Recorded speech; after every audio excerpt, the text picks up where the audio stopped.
Okay. Welcome to part 2 of the Mega Man review from SmashAttackGames. I'm your host, Steven. We're going to be reviewing the second part. We're going to talk about the power-ups and everything. Stay tuned. This is going to be sweet. Stay tuned for the ending. I got some shout-outs to some people and some stuff you might want to check out if you like this. So, here we go. Alright. I just jumped into the future, and I've defeated some of the guys, so, right now I'm going to take the time to show you a little bit about the power-ups, talk about how they're kind of innovative. So let's just jump right in. Let's start with Bubble Man, because he's bubbly and scary. You will never doubt Bubbles ever again when you play this game. Okay. Frog guy. Right now you can see, got some power-ups, got some items. Let's talk about him.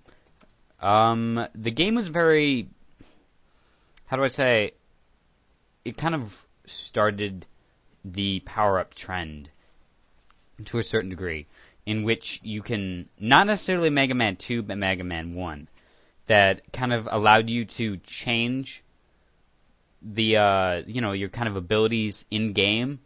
You see those in games now and you don't even think about it. You're like, oh, Ratchet and Clank, I can change my weapons, Halo, pick up a new gun. But this was pretty cool. I mean, I can switch between my pea shooter, which is kind of funnily marked P, to metal. I can now shoot metal out of my fists. And kill frogs. Mechanical frogs. Don't want those people come after us for animal abuse. And the cool thing is, it definitely feels good. The weapons aren't broken. Some of them are kind of useless, I have to admit.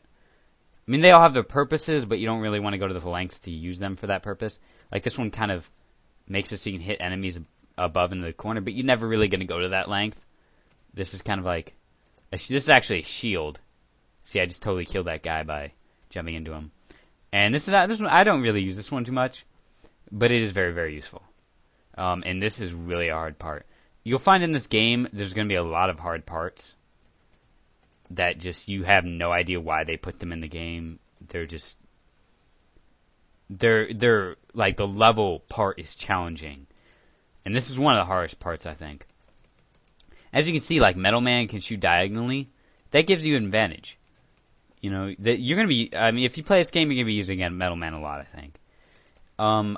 Another move, well, you've already seen grass. Wind and fire. Fire's cool. You can charge it up. It's really good for bosses.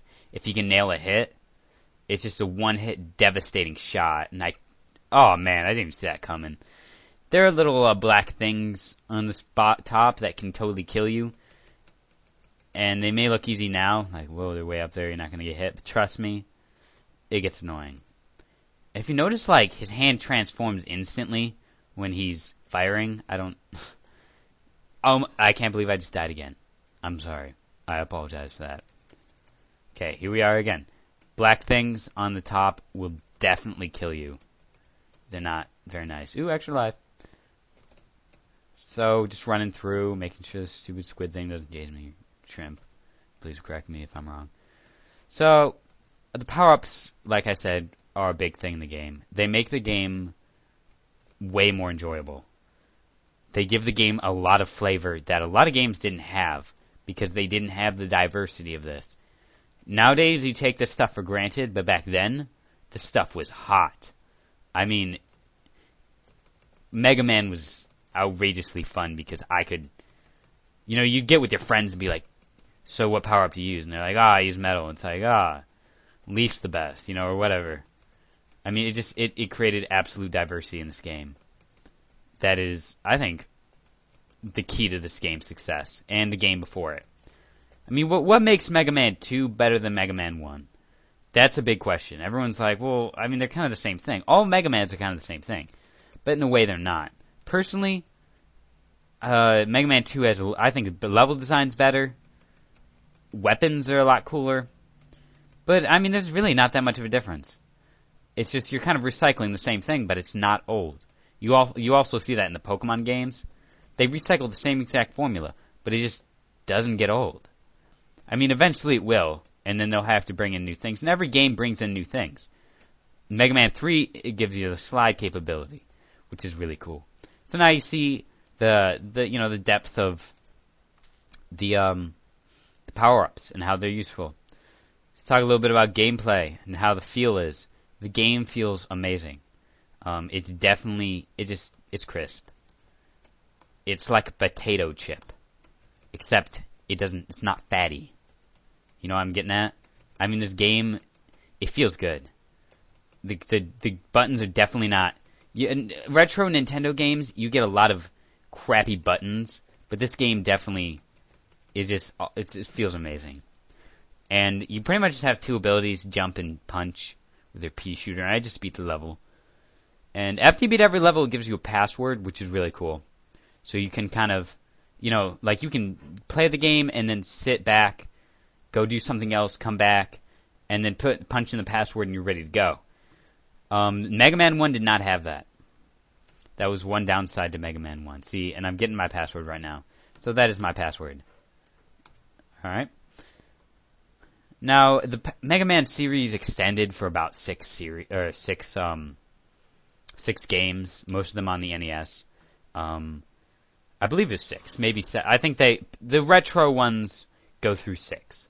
And then they made an X series, which is kind of like this new age. So for the old school guys, you have Mega Man. And then for the new guys coming in who like kind of the more innovative, better graphics, like you get the Charge Ball, which is new. That was really cool. I'm used to that when like the Charge Ball. When you play a Mega Man game and there's no Charge Ball, it feels weird to me. But they just had a bunch of different things, and they were kind of like two series. Mega Man X was more dramatic.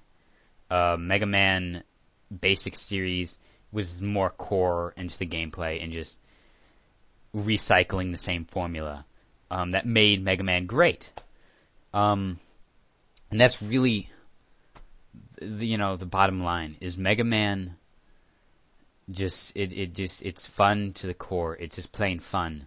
You pick it up, you play it, and you beat the game, and you're never afraid to go back. And it's so much easier once you beat it. You come back and you know everything, and it's a good game. I advise you checking it out if you haven't already. I mean, it's a fantastic game. What more can I say? Okay. I would like to apologize. There are actually 8 Mega Man in the series. I just said 6. I'm sorry. There are 8 in the classic series. Not sure how many in X and the other, there's a bunch of other Mega Man games out there. So, just like to give a shout out, or thanks to guy named Jimmy R. Com. He's on YouTube. Had a video, taught me how to record my own stuff. So thanks to him.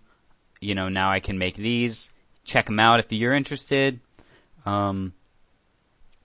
I'd like to also thank Still Gaming. Awesome stuff. Guy on YouTube. Reviews games. It's just hilarious. Just go check it out. That's Still Gaming.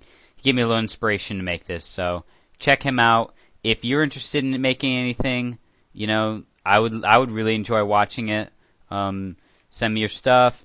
If you have any ideas about the show, send it to me. Anything, I want to hear from you guys. So thank you. Thanks for watching. You've made it this far. Props. This is Steven, signing out.